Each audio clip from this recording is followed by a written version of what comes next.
રાજ્યમાં વધુ એક કૌભાંડના ભણકારા સંભળાઈ રહ્યા છે। અમદાવાદના મેયરના ખર્ચને લઈને કૌભાંડની શક્યતા વ્યક્ત કરાઈ। મેયરના ખર્ચના બોગસ બિલ બનાવીને કૌભાંડ કરાયાની શક્યતા છે। સમગ્ર મામલો સામે આવતા તપાસનો ધમધમાટ જોવા મળી રહ્યો છે। એએમસી કમિશનરે ચીફ એકાઉન્ટન્ટને શોકોઝ નોટિસ આપી। એએમસીના ઉચ્ચ અધિકારીની પણ સંડોવણી હોવાની શક્યતા વ્યક્ત કરાઈ રહી છે।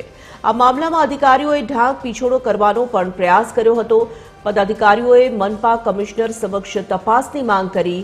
મેયર, ડેપ્યુટી મેયર, સ્ટેન્ડિંગ કમિટીના ચેરમેન, કમિશનર વચ્ચે મહત્વપૂર્ણ બેઠક મળી।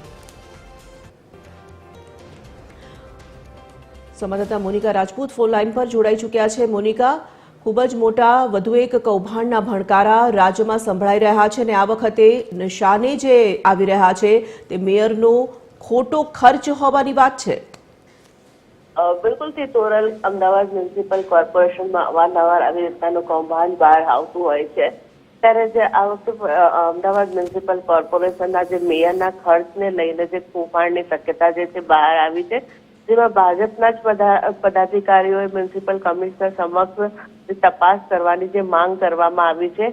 મેયર અને ડેપ્યુટી મેયર, સ્ટેન્ડિંગ ચેરમેન અને કમિશનર વચ્ચે જે છે બંધ બારણે કલાક સુધી આજે બેઠક જે છે મળી હતી અને જેમાં મેયરના ખર્ચ અને બોગસ બિલો બનાવી છે કૌભાંડ કરાયેલી જે શક્યતાઓ જે છે તેની જે તપાસ પણ શરૂ કરવામાં આવી છે। સાથે સાથે જે કમિશનર દ્વારા જે ચીફ એકાઉન્ટન્ટને પણ જે શોકોઝ નોટિસ આપવામાં આવી છે। આ મામલે એએમસીના ઉચ્ચ અધિકારીઓની પણ સંડોવણી હોવાની પણ શક્યતા છે। આજે સમગ્ર મામલે અધિકારીઓએ ઢાંક પીછોડો કરવાનો પણ પ્રયાસ કર્યો છે। ધન્યવાદ।